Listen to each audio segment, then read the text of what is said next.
fit for their department. It's also about you finding the place that you actually want to work at. Because it doesn't make sense for you to leave a place that's hell and jump right out the frying pan right into the fire. The true infection prevention control department is sterile processing.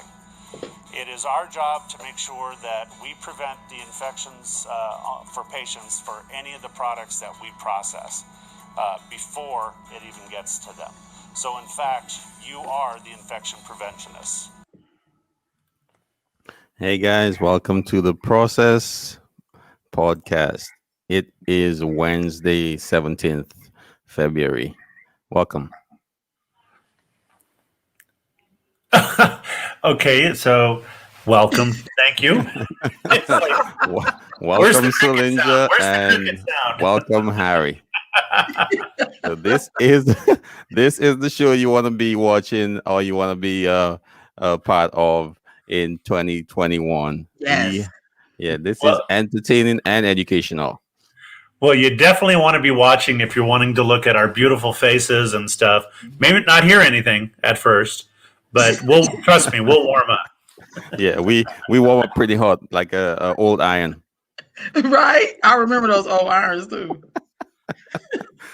So, anything on your minds, guys? I have something on my mind I want to talk about. Okay. And I really think it's important. So, did you guys hear about Key Surgical being bought by Sterile? No. Yes. Yeah, it finalized on December 31st for $850 million. So wow. now, that's it. Yeah, it's pocket change, but they do what they can with what they have. So, what do you guys think about that? I think that's that'll be a big change in how we order and the availability of supplies and who gets what. When you have one guy taking over and selling everything, he basically dictates,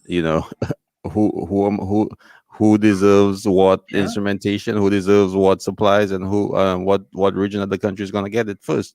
So what do you guys think about that? Well, which one of us do you want to go first? I'm Harry? usually Harry, you go first. I was thinking about my answer. First, ladies first. My father taught me to be a gentleman, but the lady has spoken and said Harry, so it's like, okay, we'll go there. Well, you got to look at the history of Sterile and some of their acquisitions of what, the companies that they purchased to bring under their umbrella. And in the beginning, I definitely was, approving of, their purchases. They first started with, I think it was TRE that I can remember, and then went with Spectrum, and then eventually IMS. And so that way they could get rid of TRE, because in California we didn't have any good luck with TRE and their quality and stuff. So, and they weeded out those reps, those technicians that didn't do a good job. But then, and I could see where they partnered and purchased, a couple of years ago, SPM.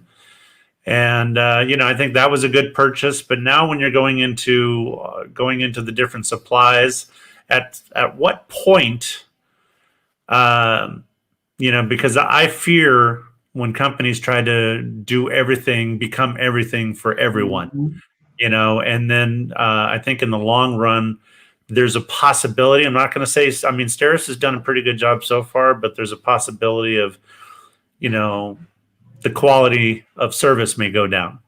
Not the quality of the products, but the service. And and then at some point they become like, was it BellyMed? But BellyMed to me wasn't all that good in the first place. So I have some concerns. It's their right to go ahead and do that, but as a past manager, it's my right not to necessarily purchase all their products and stuff. So I'm very selective. Wow. Yeah. I agree, especially when it comes to the service, because that's one, I guess, big challenge when companies come together is how do you mesh those different, I guess, cultures, because you have two different cultures coming together and missions and visions and how everybody gel. And it's like, how do you bring two separate companies together where they can gel and they can have cross-functional teams and they can thrive and they can be highly effective teams? And that is a big challenge, I think. And I do agree that when you're trying to be everything to everybody, then the quality usually does diminish. And you also made a point too that it changes our choices, because I remember back in the day when Comcast, everywhere I went, every state I moved to, I only had a choice of Comcast. And I'm like, well, are there any other choices? No, this is your only choice. And they were able to charge whatever they wanted to charge.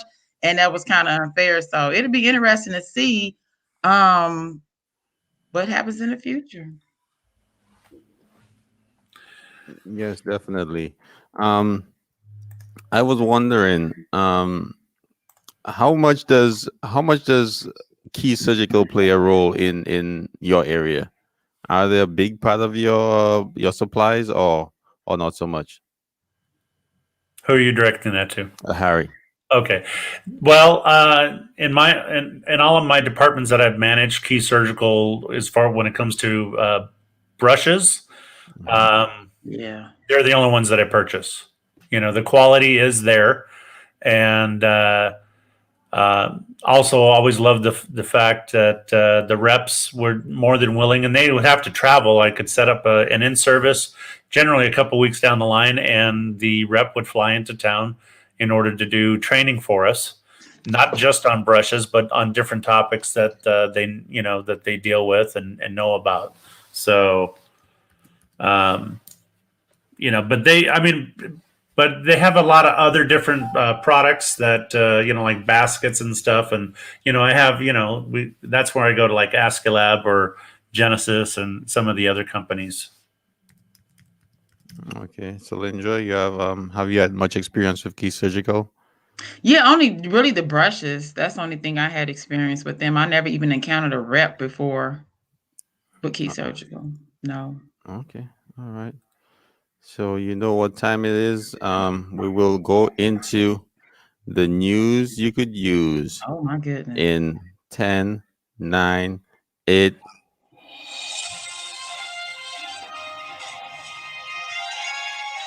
This is the news you could use with Selendra Barefield. Okay, wait. It's a lot going on in the news. I'm not even sure if I should give you guys all this information because it may be a little bit too much for you all to handle. Let me start off with Medtronics. Medtronics has come out with a new drill. I have way too many tabs open on my computer, and I'm always trying to refer to my tabs. Let me see. Here he is, right here. Okay, this is in Becker's Health Spine Review. Spine surgeons in Minnesota, Colorado, and Indiana were the first in the United States to perform cases with Medtronic's newly approved Midas Rex high-speed drill. So the only thing I would say with that is, if you get it in your department, make sure you have the IFUs that you need to properly process these new drills. Also, Ebola is back in the news too. They're saying there's an outbreak in Africa, and they deployed 700 trained Red Cross volunteers to handle and try to contain the outbreak in Africa. Also, in 20 states, we have dentists now. They're on the front lines administering COVID-19 vaccines to help, I guess, get everybody vaccinated. So now we have dentists out there that's giving you your vaccine. But even deeper than that, we have a Texas dentist that was charged with pornography. Okay, this was in Lubbock, Texas.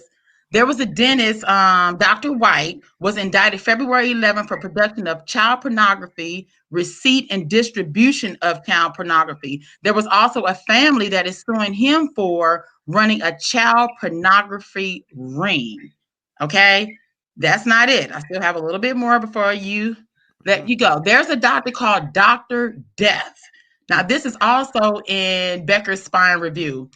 There was a patient who died 10 years after the doctor had did a spinal surgery on him. They call him Dr. Death, and what they're saying, his name is Dr. Summers. The patient was Dr. Summers. He died from an infection as a result of a surgery that the doctor performed on him. He was left a quadriplegic. In February 2017, the doctor was convicted of aggravated assault in the operating room. They say he is serving a life sentence after killing and maiming more than 30 patients while practicing in Dallas. And let me see, one more. This is the last one, and I'll let you go. In Ohio, physicians get 2 years in prison for a role in an opioid scheme. 3 details. I'm going to give you 3. 1, Dr. Brown pled guilty to unlawful controlled substance distribution in February of 2020. He was charged in 2019 with 4 others who agreed to fraudulent procure controlled substances. 2, the defendant obtained the controlled substance from a pharmacy that leased space in the doctor's own office or office building. 3, Dr. Brown admitted to prescribing more controlled substance to patients for a longer period of time than was medically necessary. He said he knowingly prescribed dangerous combinations of drugs with a greater risk of overdose and death. So that's the news you can use. You do with it whatever you want. Oh, thank you, Selendra. Appreciate that. Thank you. So what stood out to me was the Dr. Death reference. I remember Dr. Kevorkian in the what was it, late 90s, who had assisted suicides. Yes. Yeah, assisted suicides. And did he get sentenced? I can't remember that whole story. I was yeah, he actually he was on trial and he was still assisting suicides. Yeah, he was still assisting suicide. He felt like people had the right to choose if they wanted to live or die. Yeah. Yeah. So that brings me back to that point. Harry, your mic, I can't hear you. And if I'm not mistaken, he was acquitted each time. Oh, he was? Yeah. Yeah. Oh, yeah. That was a while back. I do remember that. And what's up with all those surgeons going off the rails with all these prescription drugs and malpractices? That seems very, very disheartening. And I'm kind of big business. Yeah, I'm kind of scared now to trust anybody who give me any prescriptions. I might become an addict. So, well, it's probably because they don't feel like they're making enough. A couple, thousands of dollars per surgery. So they got to make an extra, $1,500, $2,000 here by selling a bag of drugs. So true. Yeah. True. Like the drug dealers on the streets. It's crazy. It's a business. It's really a business. Yes. It's really a business. So let's get into our next segment. So, guys, this is the love segment where Dr. MD here, myself, will give you advice, relationship advice. So call or text in and you will get some advice to help your relationships out. So let me see what my phone says now.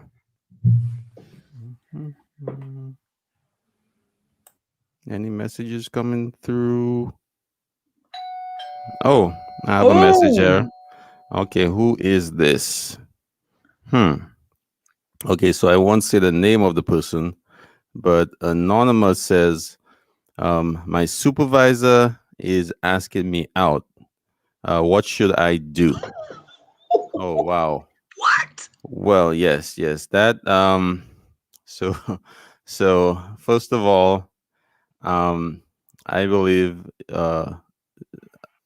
speak to your supervisor, have a one-on-one, ask your supervisor, is this something you want to move forward with? Is this a mistake? Is this, did you call me by mistake? Is this something, am I misunderstanding where you're coming from?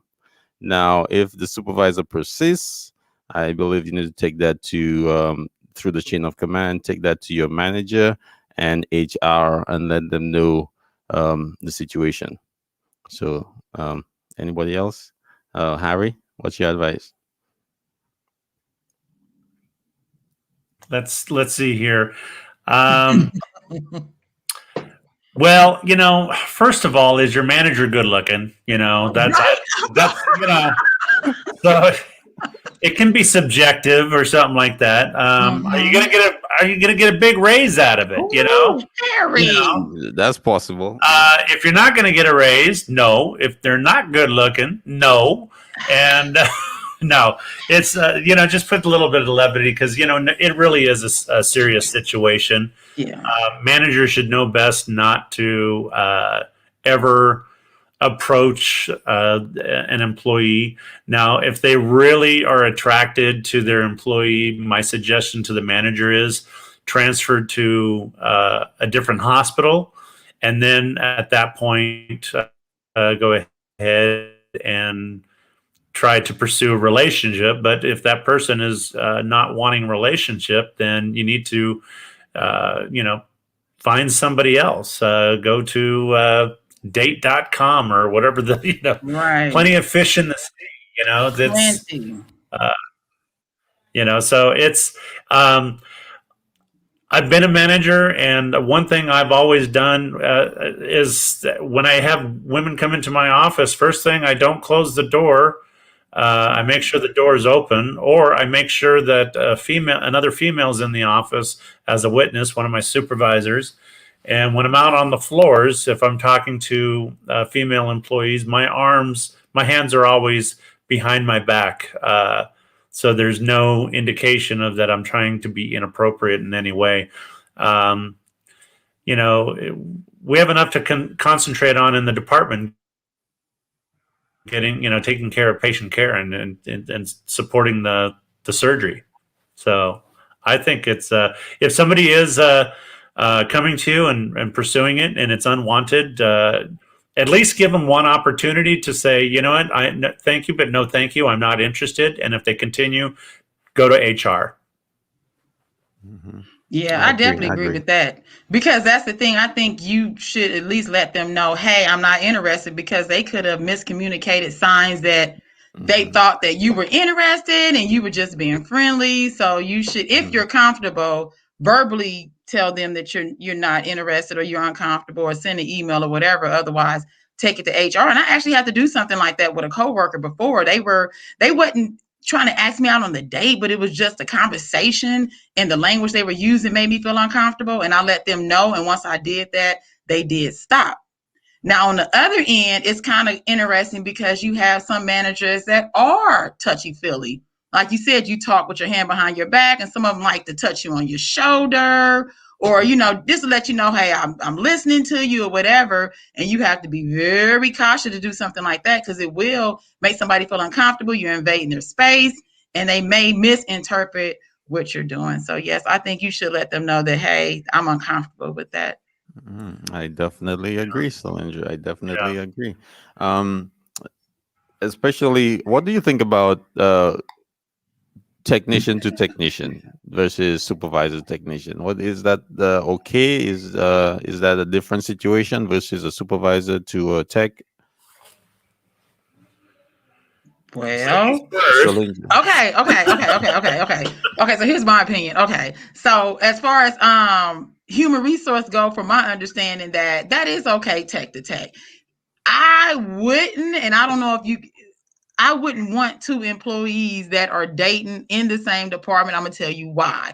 I had an experience. I was a traveler, and there were two people dating, and they just, she worked first shift, he worked second shift. So when she would save her workstation for him, and it was like, okay, this is the only workstation available. So you telling me I can't sit here because you're saving it for him? And then when he got fired, it was a little weird because he still came back up there to the workplace in the break room to bring her lunch.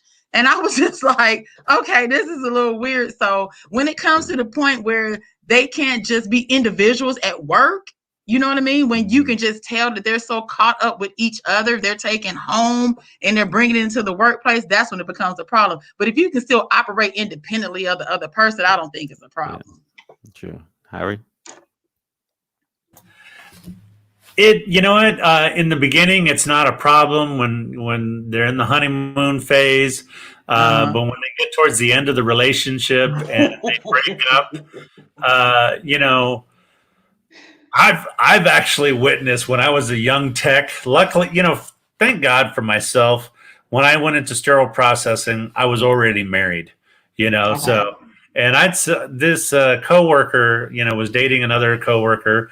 And when they broke up, oh my goodness, the gal, she just, she would tell all the dirty secrets of what her ex was doing. And, and it's like, he does this. And, they brought up conversations, or she brought up socks and stuff. And I'm like, I don't want to know. It's like, but it was like, oh, she didn't pull any punches. She just, wow.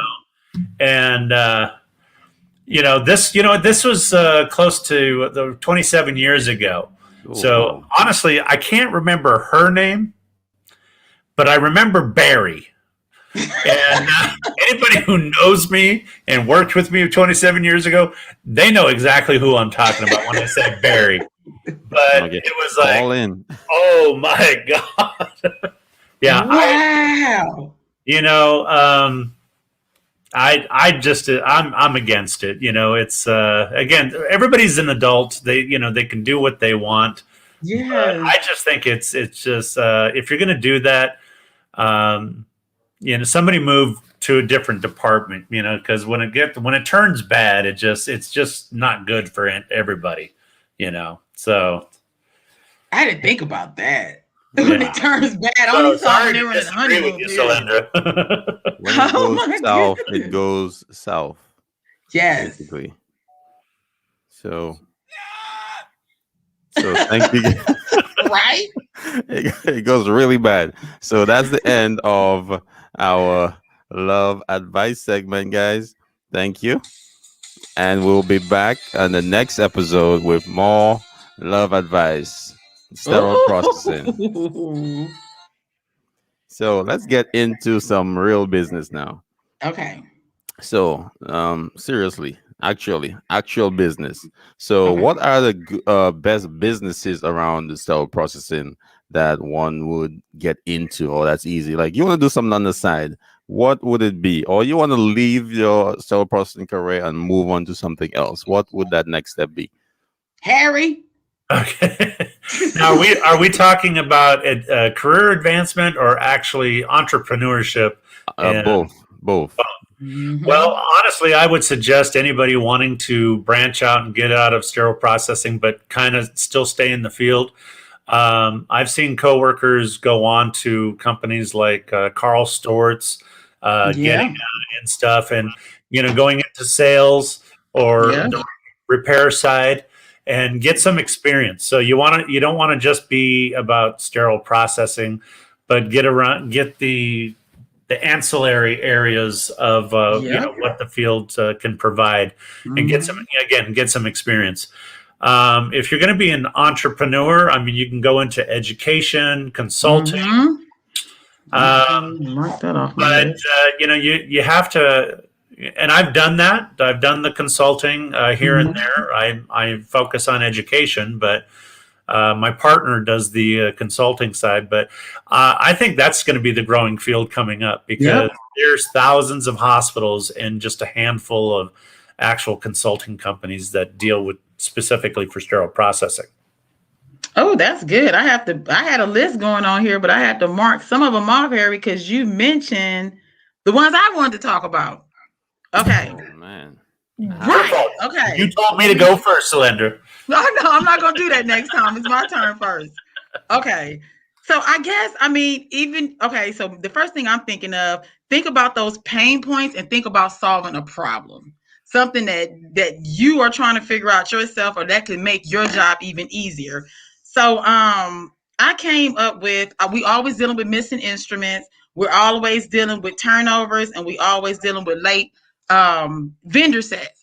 A lot of people are very savvy in our department with building applications and software engineering. A lot of people going to college now. A lot of people are even entrepreneurs that are in the department. So if you know how to build an app, or you probably can put together some kind of way that's dealing with technology to make the job easier, then perhaps you can create a business that can make the job easier in sterile processing.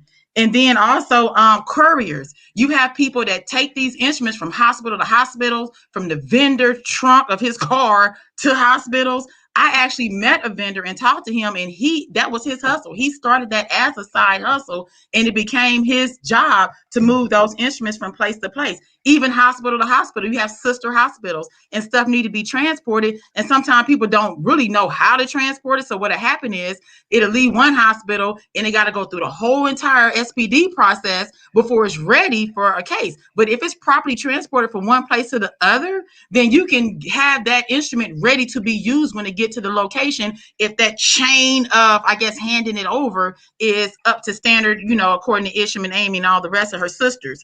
And another thing is we deal with a lot of holes in our instruments. Can you come up with a way to prevent all these holes in the instruments? We know it's not you. We know who's holes in them, but can you help with mitigate that also? Artificial intelligence. Everything is moving to machine learning. Can you find a way to make things easier to track, easier to understand, easier to take a lot of information like big data and bring all that information together so we can use it to make better decisions? Another issue I run into too is the door. Who wants to answer the door? I don't. Have the people try to ignore the door. What if we had an app or something on our company phone where we can look and see who's at the door, like Ring we have at our house, and boom, and buzz them in? Because some people have one phone, you're working by yourself, you're working through the hospital, and you need to be able to buzz a rep or whomever in. Let me see. In-services. We're dealing with COVID-19 right now. We need to have in-service, but we don't need a lot of people in our department. Can you bring all that information in one place, one website, one app, so that that department can get that in-service? And maybe you can coordinate with hospitals or whomever you need to coordinate with to get those in-service. This is the last one.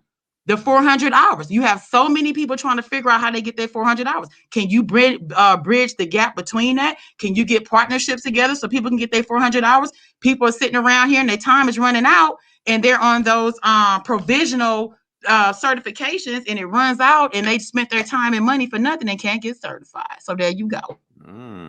Very, very good.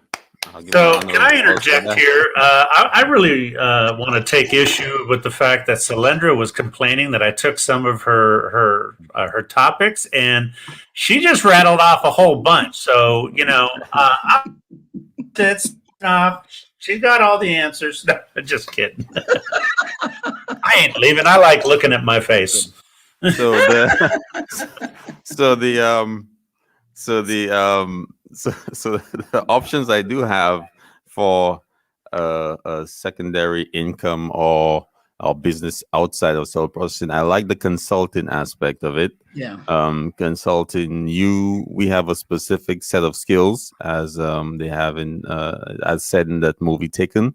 We have a specific set of skills we use, and we are experts in this particular profession. So if we focus on using those skills and in the right way and monetizing them, I think it's very profitable. There's nobody on the street walking around with knowledge of how to aseptic technique, how to start a sterilizer, how to run a Bowidic test, how to inspect instruments, how to properly clean them, proper MEC of detergent, and how to disassemble certain instrumentation. There's nobody walking around on the street with that knowledge.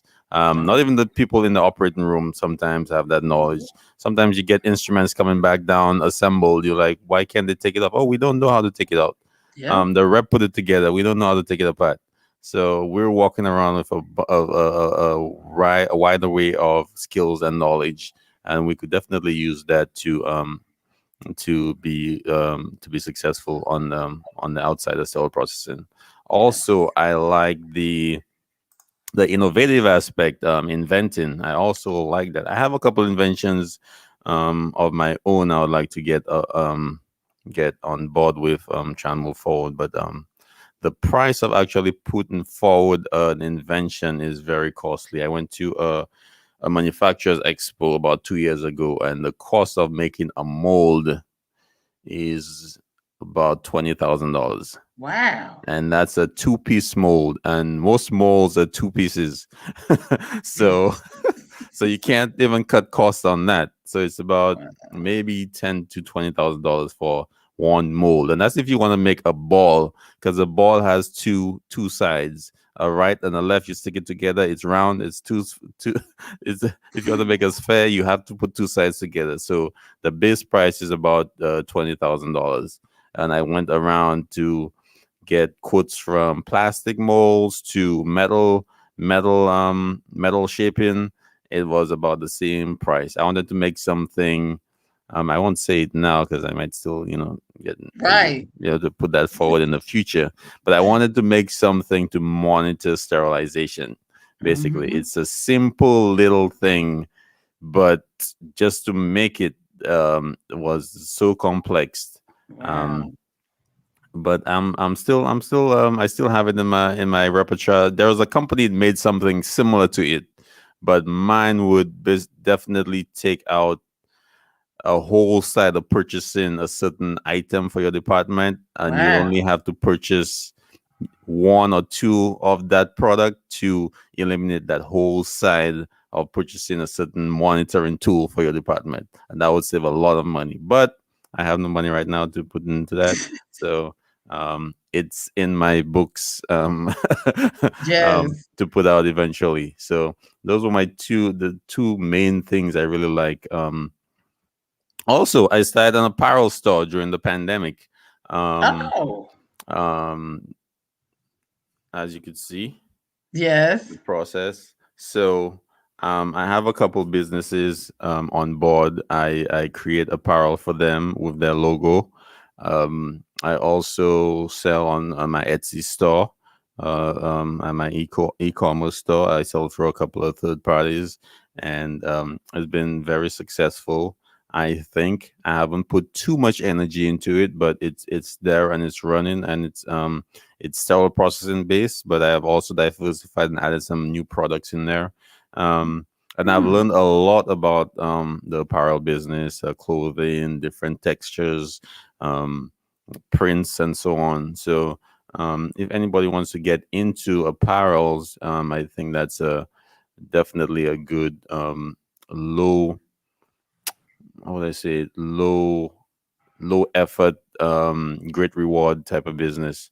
And that's it. Those are the main things I feel would definitely be profitable outside the store process. Also, the one thing about it, and that's for another question we have later down in the segment. Schools. A lot of people start in classes and schools, and they really don't research how to conduct an actual class. It's not simply about knowing sterile processing. You have to know how to have a curriculum and execute it in the proper way, not just stand with a PowerPoint and say, hey, do this, chapter 1, chapter 2. You have to know how to educate, how to read people, to give people what they need to be successful. And a lot of people, freelancers, simply have classes, ask for exorbitant sums of money, have no follow through with internships. They don't give you value for your money. Some students don't walk away with their textbooks. They they pay for the textbooks, but the textbooks stay with the instructor and I believe that's wrong. And they don't even get a certification letter afterwards. Like it's not even a legitimate business. They don't even get a certificate saying, "Hey, I passed John Doe's course on so and so, and my percentage was 95%." They don't get anything. It's just like, "Oh, you done? Go take the test." "Oh, I have to take a test." "Yeah, this is not a real test we have here. You actually have a state test to do afterwards." "What? I didn't know that."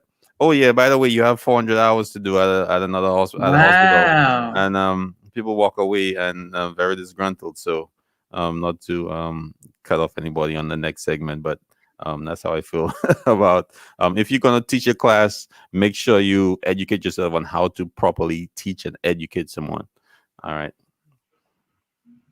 So our next, any other comments on that subject? Well, when you're just for those that are maybe in the field and they're wanting to get their certified and they're going to go to a school. I mean, there's different schools about, and there's an old saying, you get what you pay for. So sometimes you can pay a lesser price and get a great deal. and sometimes you can pay more and get a horrible deal, and vice versa. So what you really need to do is do your homework. Educate yourself on the different schools that are in your area, what it is that they provide. I say this because I own and operate a school. So the fact is that what we provide is we have the curriculum, we have the books that we provide to our students, a course outline of what it is that they're going to be studying on a regular every 2 weeks, or 2 chapters each week. We provide help with resumes. We don't create the resume. We have them create their own, and then we modify it and show them, what they should be doing in order to get the eye of the HR recruiter. Because if it's not formatted properly, they're going to skip them. We help with the interview process as far as preparing them for it.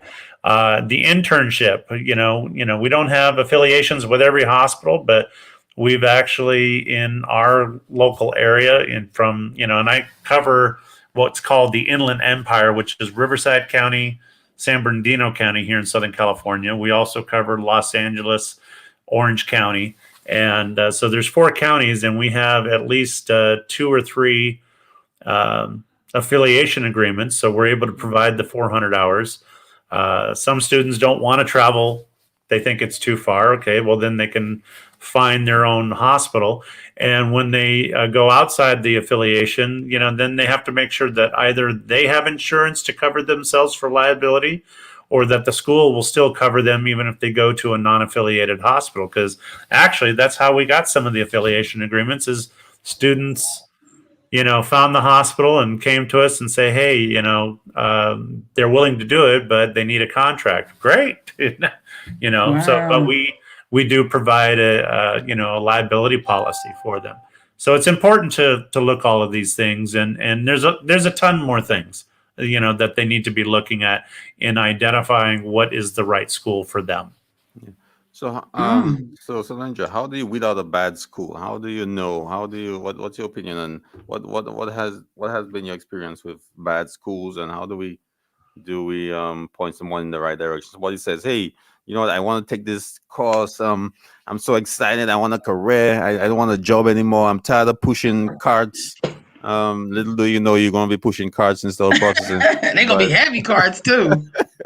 So if someone wants to change their career and they're like, yeah, I heard I'm going to be making 6 figures in 6 months. Like, where do I go? This instructor has been selling me the bag of goods, and he said, if I take his class, I'm going to be working in a few months. So how do you steer somebody wrong, and how do you tell them, well, hey, this is bad advice, and you should stay away from this course or this class, or to be successful? Well, you know what? I had started looking into schools a long time. Well, let me tell you how I was trained in sterile processing. What happened was the U.S. Department of Labor. It was the U.S. Department of Labor had what they call, I think, is an H-1B grant.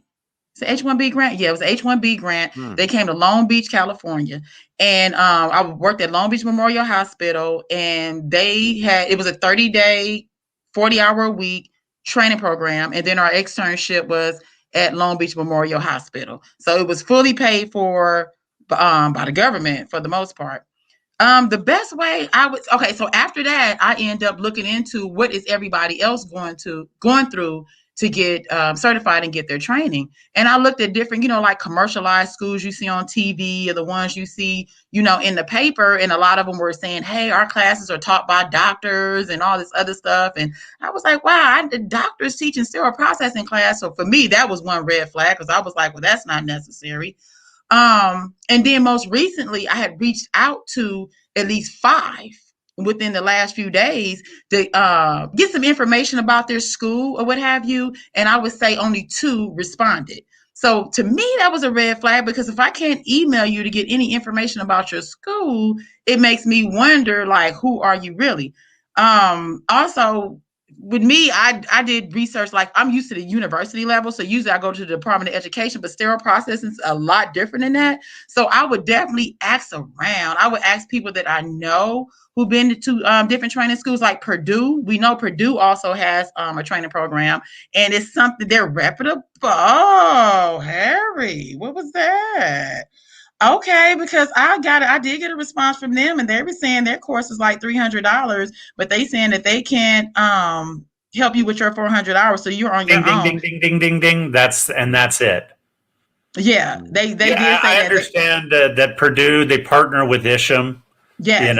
And so, but it's, the biggest thing that again, are you getting value for your money? And although they're extremely affordable, the value's not there because people are stuck with them. Ashworth College, they're another one. They don't offer internship.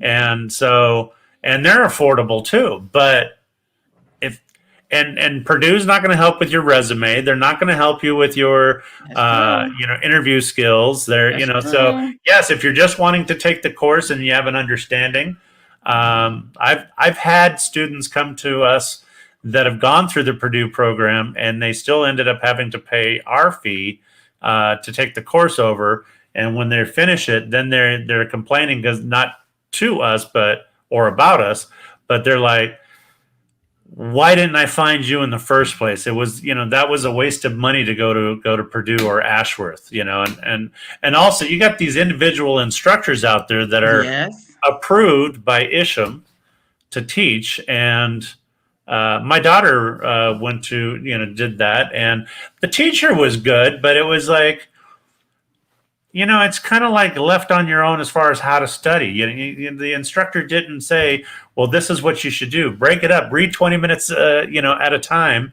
And do that 5 or 6 times throughout the day. You'll get through the chapter because, truth be told, if you read the entire chapter from start to finish, you're going to remember the first 15 minutes and the last 15 minutes of what you read. Everything in the middle is going to be gone, That's why, Purdue, and I've looked at their program online. I had a student who, again, came to us and then gave me access to his login. And I wasn't impressed. And I'm not saying, hey, everybody's got to go to ours, although Central Sterilization Solutions has an online course available worldwide, but I'm not pushing it. But I think you got quality goes a long way. I think in some respect, or the lack of it when it comes to Purdue. I haven't had a chance to find anybody who has access to Ashworth's online college school, so it's kind of hard to. I can't judge them. I can know that they don't give the other services. They give the course, but not the other services. And you know what? That's important because recently I was looking to get into this Lean Six Sigma.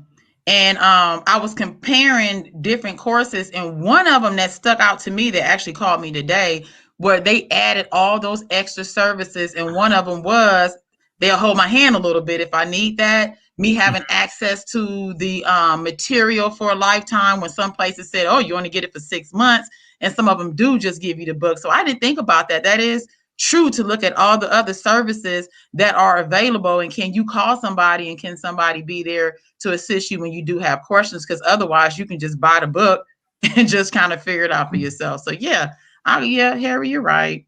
So Harry, I have a question for you. Do you know anyone teaching the CBSPD course?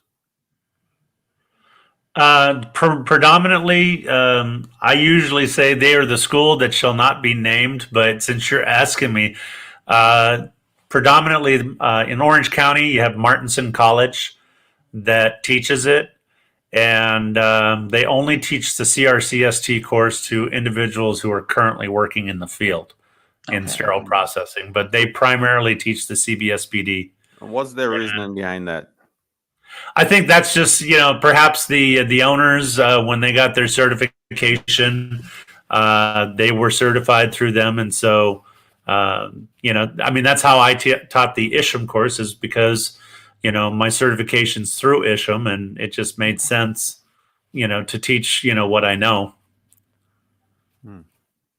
Oh, that makes sense.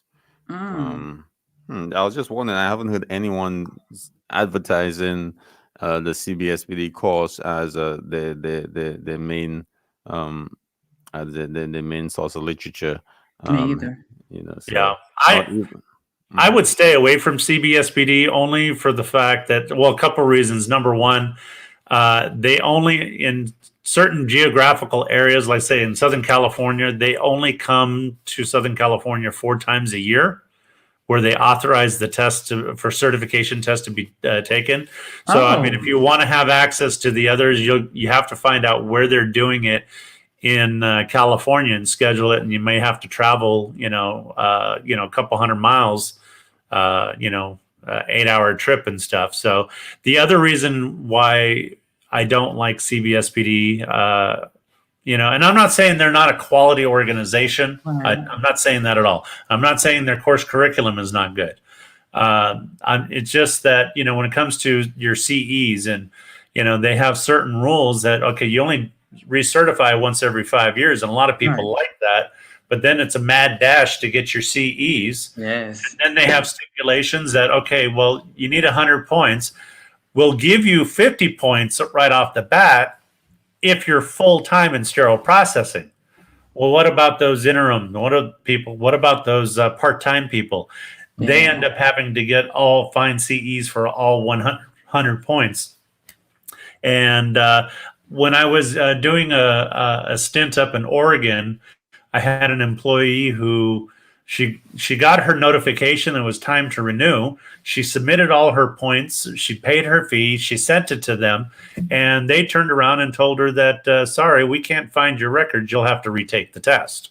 Wow. And she was really upset. So she got a hold of me and said, hey, what do I do? And I did some research. I called CBSPD, tracked them down, and told them, I said, this is ridiculous. You need to find her record. She is certified, and and the fact that you can't find her record, I see something that you gave her. She is certified. She's completed her points. You need to find it. Well, it took them probably about a week and a half later, and they contacted me. And what they did, because ISHM is electronic. CBSPD has everything in file folders. And what they had done is they misplaced her file folder by sticking it in somebody else's, some other member's folder.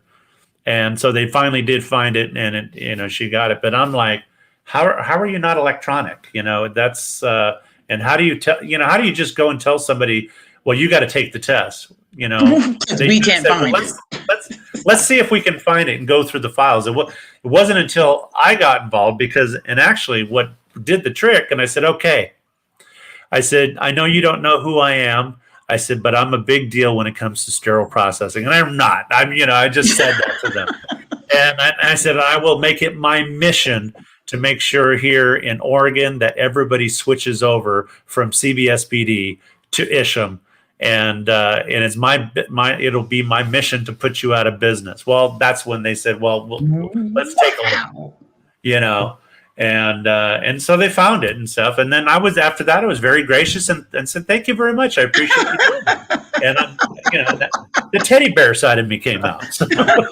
Harry, I didn't know you were that mean. I'm seeing a different side of you. I can be, I'm ex-military, so, well, actually, that's not even it. I'm Irish, so when you push me up against the wall or you rub me the wrong way, I'm quick to get very upset, but I'm also quick to calm down for the most part. Yeah, blame the Irish. So I can do that. I'm Irish. Right? Yes, you can. So, next question I have for you guys. Is it a good idea to hire someone, a former employee or someone that got fired? Is it a good idea? Harry. Okay. Oh, okay. All right. I'm picking on Selendra. Selendra, let's go. Okay. Okay. There's good and bad with hiring someone that's a former employee, I think. I actually saw this in, I think it was it Harvard Business News. And they were saying that if you hire someone who's been there before, they can hit the ground running. So they come back in there, that you don't have to really acclimate them that much, too much training, they're ready to go. However, the other side is they may pack up and leave you again. Okay. I hate to do this to you, Selendra, but pick a side. Okay. Would I rehire? Okay, I would only rehire an employee if they didn't leave me hanging and they gave me my 2-week notice and they helped train the person that was going to replace them if they were like in a leadership role. Very good. My answer is no. Harry. I do not. I also, I live what I preach. When I leave an employer, I never go back. I never try to reapply. I move on, no matter how much I miss them. Yes, I wouldn't do it. So I take that as you left me in the first place, and especially most of the time when somebody gives me 2 weeks notice, we're supposed to do an exiting interview to basically kind of find out what's the reason why they left in the first place. And when, sometimes they say it's money, and I tell them, I have the ability because we're short-staffed as it is. I can go to human resources and see about, authorizing you a raise. And they're like, no, and they just move on. And I'm like, okay. But I finally learned, because, some people, I know not everybody's the same. All right. I don't want to put everybody in the same box, but I had one employee that I actually extended and told him, he wanted to take a sabbatical. I think he had inherited some money, only to find out that he had actually applied elsewhere. And I had told him that, if he decides to come back, I would hire him. But then he turned around and he tried to use all of his sick time, because the moment he gave notice, then all of a sudden he's calling off, comes in for a day, calls off. And then I called HR and I said, I'm sorry, he's trying to burn up his sick time. I'm accepting his resignation as of today. And HR said, yeah, go for it. And so I contacted him and said, by the way, your letter of resignation, it is accepted as of today. And he had called off that day. I said, because he wanted to collect the sick time that he wasn't going to get paid, and I'm like, no, you're not burning me. So, and I was really nice to the guy, and he was really smart and everything, and but I just, the trick is to run a department in such a way that your employees don't want to leave you in the first place. Right. So, but I'm hard. I guess I'm cold. When it comes to that, that's just like I said. I wouldn't go back, and to me, the audacity. Excuse me, with the exception, if somebody went out on maternity and they said, I want to stay home. Mm-hmm. Yes, I would probably hire them back. If they moved out of state and because of, family or whatever the reason was, and then they're going back to the state. Okay. But if they called me in advance, do you have any openings? I'm moving back into the area. Yes, if they were a good employee, I'd probably hire them back. Okay. If they're transferring to the competition, no. You left me, I'm sorry. It's like I was jilted at the altar. No, Harry, it's not personal. It's business. Harry. Business, Harry. Don't take it personal. Maybe business to you, but it was definitely personal to me. I'm sorry. When it's like, that's like the movies with like The Godfather. It was business. It's not personal. It was business. Well, it was personal to me. Harry, you're trying to kill me. Harry, all you have to do is look at the numbers. You need a qualified technician. Hey, I know this person. Let me hire them back. That's all. It's a retread. Well, now this wasn't an employee that I hired an employee at my last facility. He was an employee of mine previously. He was a coworker, and he was a good worker. And I think this is where I'm getting my my attitude from. I hired him knowing that he was going to be a good worker, and he was a good worker. And then we had a lead position open, and we were going to be opening up a surgery center where there was going to be a supervisor, and he wanted to be the supervisor. And so I was, he didn't have the seniority. I was probably going to offer him, or another person the lead role. And then I decided, no, I am going to give him the role, but I hadn't told him. I don't ever promise anybody. So I told him, I said, well, I've got other candidates and, that I'm looking at. And once I finish interviewing, I'll make my decision. Mm-hmm. Well, he tried to force my hand, and he says, well, I'm telling you right now that if you're not going to give me the lead position, because in my mind, I need the lead position to get the supervisor position.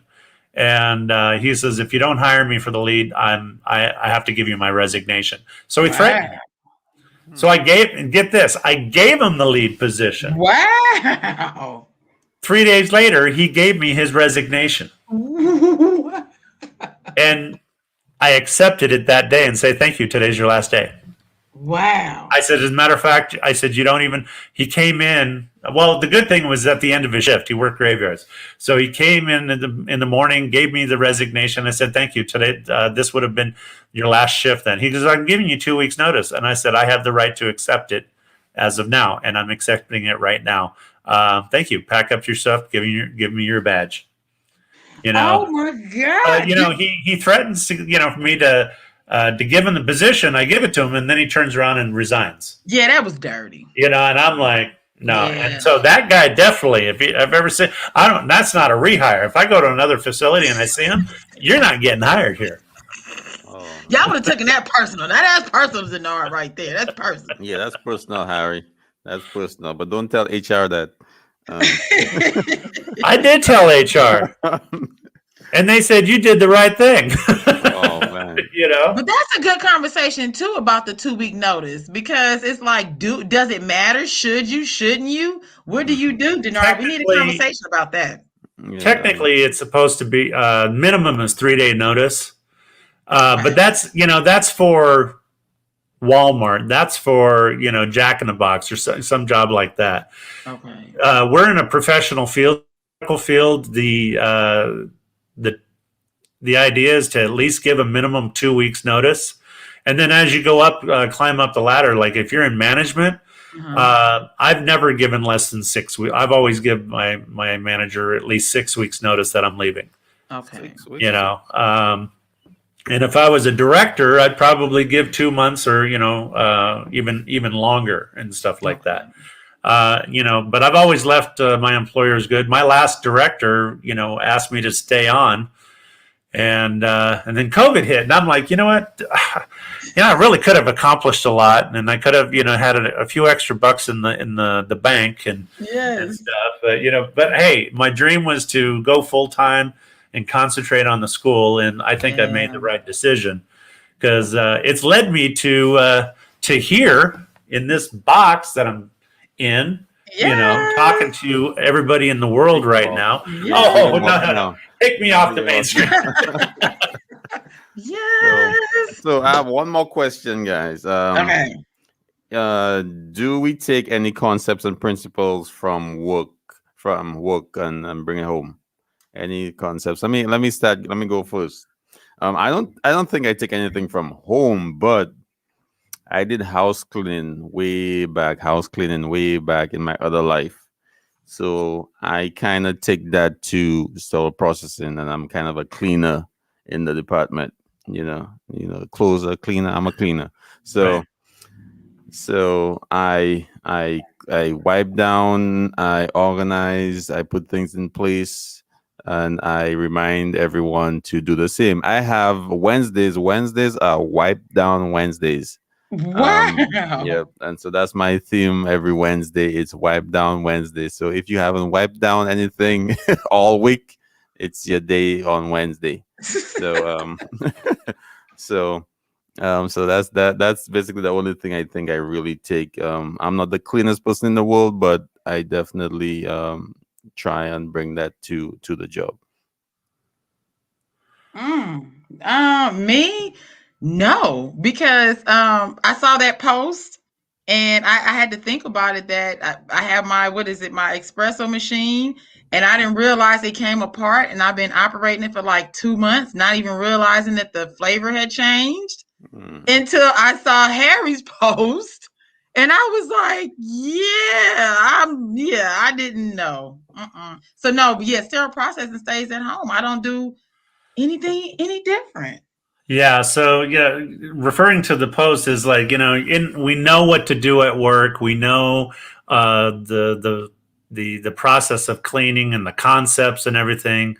And but do we take it home to our everyday lives? And I first touched upon it myself and did a little post. I think it was sometime last year. I have the we have the Yeti mic, right? And I have my Yeti cup that I go everywhere. And I was like, on the lid. Hold on, let me take it off. On the lid, we have I would see in the groove, a discoloration, and I'd get the brush and everything, and get soap, and then I'd go like this, and I'd move it back and forth to because I look on the other side, and I'm like, well, it's attached. And then finally one day driving home, I was just thinking, I'm like, God, there's got to be some way to take this cup apart because I really want to wash it really well. And then lo and behold, I said, you know what?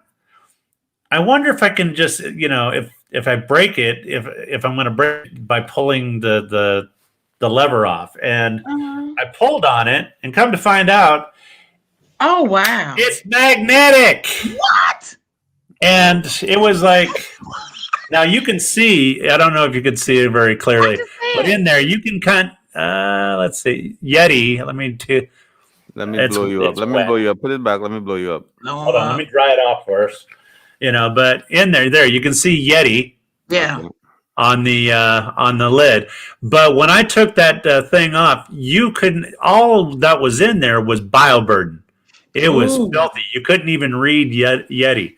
And in here, in the grooves right here, was bioburden. And I'm like, well, no wonder my stomach is not feeling good and stuff. And so now on a regular basis, now I'm not saying I wash this cup every day because the only thing I have in here is water. Okay. I don't put anything else in it, and it's only me drinking from it. Okay. But at least once every 2 days, I wash out my lid. I come to find out, yes, the seal around it comes off, and it was like, oh my goodness. Oh my God. But now let me share this with you guys. See if I can do this. We tried this once before, didn't we, Deannard? When did we try? Screen share. I'm gonna share my screen. All right, you could do it. I'm the amateur with sharing screens. Okay, share screen, and then hopefully, and then it says select a window. I don't know if it's doing it. Are you able to see my screen yet? Or I don't see anything yet. Okay, hold on. Select a one. He said Wednesday. Today Wednesday. So no, let's do entire screen. I'm going to just share my do the whole thing. My entire screen, and then I'll blow blow this up. Okay. Okay, so I what it was is this is a spatula. You can see. Can you see this? Yes. Okay, so this is a spatula.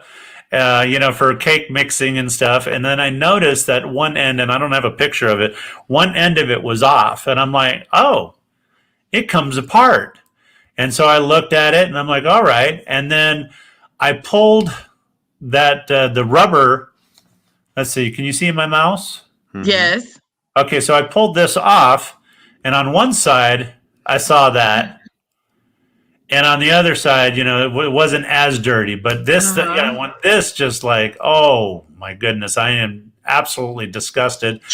And I just you cleaned it, right? And at that point, I cleaned it extremely well. And even in the part that the rubber spatula end, I had a wire brush thing that like a pipe cleaner. And opened it up, and I, got some soap in there, and I scrubbed it, and I was like, ugh, that's disgusting. And then, and I'm like, I'm going to take pictures of this.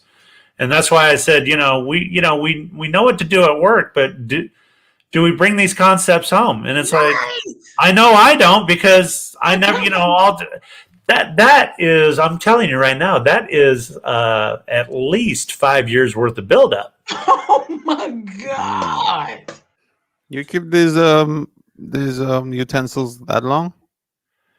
Well, I mean, we take care of our utensils. Okay. My wife's from the Philippines, so she's very meticulous and careful and stuff. But then I showed that to her, and she was like, oh my goodness, yeah. So, but now she knows. And then today, she took apart the entire stove. We're talking about all the pieces and everything, and scrubbed it, washed it, and everything. And it was like, oh my, my wife, when she actually does something and she knows how to take something apart, she doesn't do it halfway. It's either go big or go home. Okay. Take that, stove. So take the concepts home. It's like the concept, if it can come apart, take it apart. Yes. And you're not going to know unless you try pulling things apart. Yeah. If you break it, well, then go buy another one, and then you know.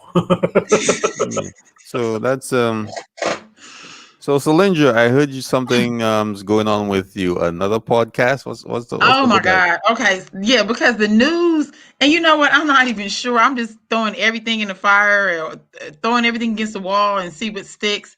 Because the news happens every day, and I'm like, I'm trying to do the podcast once a week, and if I wait once a week, the news is already so old.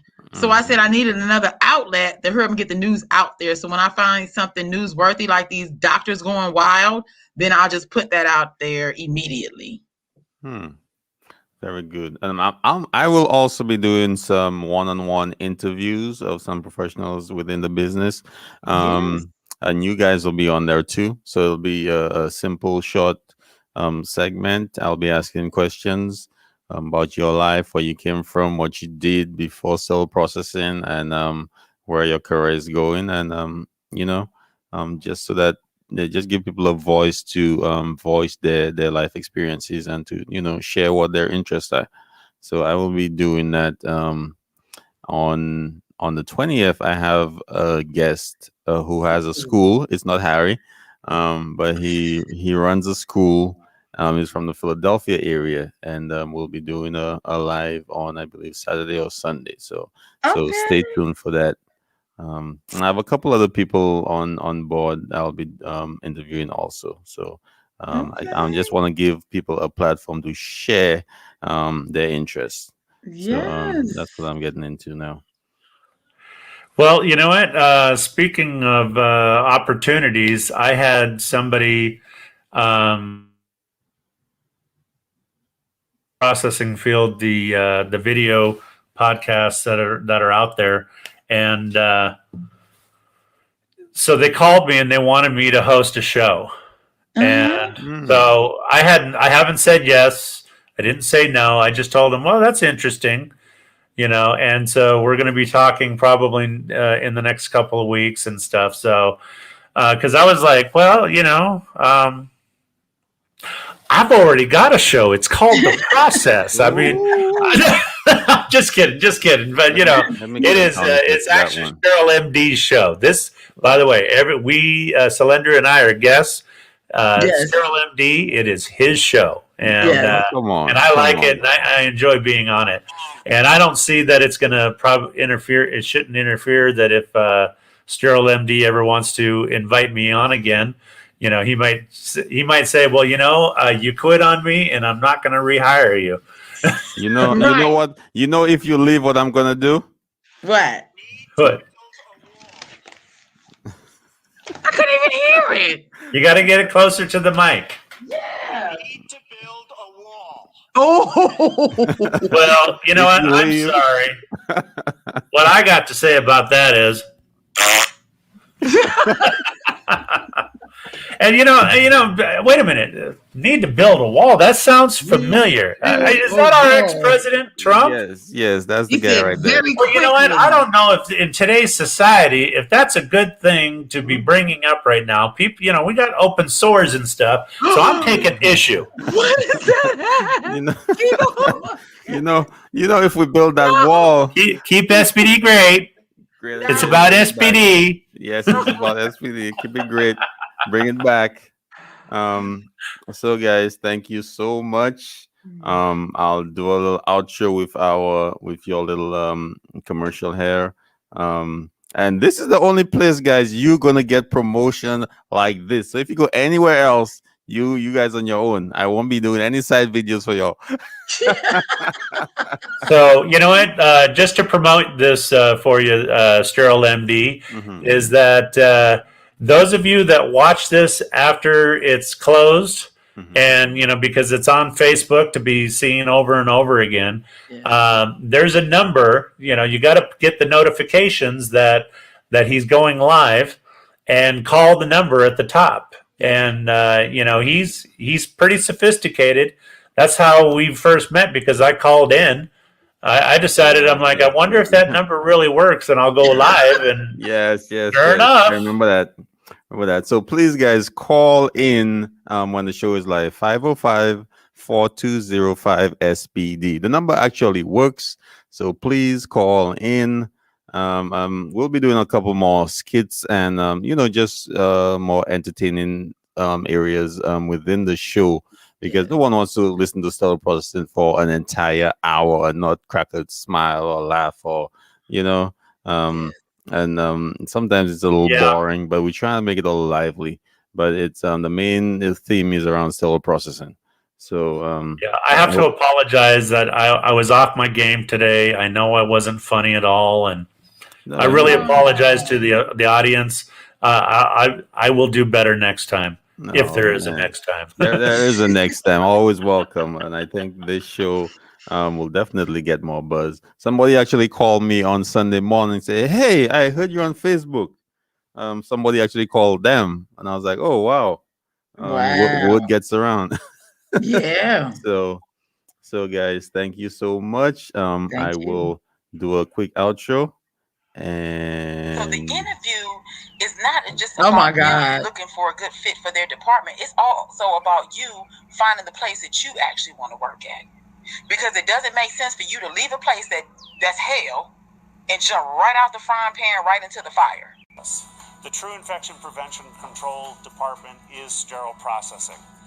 It is our job to make sure that we prevent the infections for patients for any of the products that we process before it even gets to them. So in fact, you are the infection preventionists.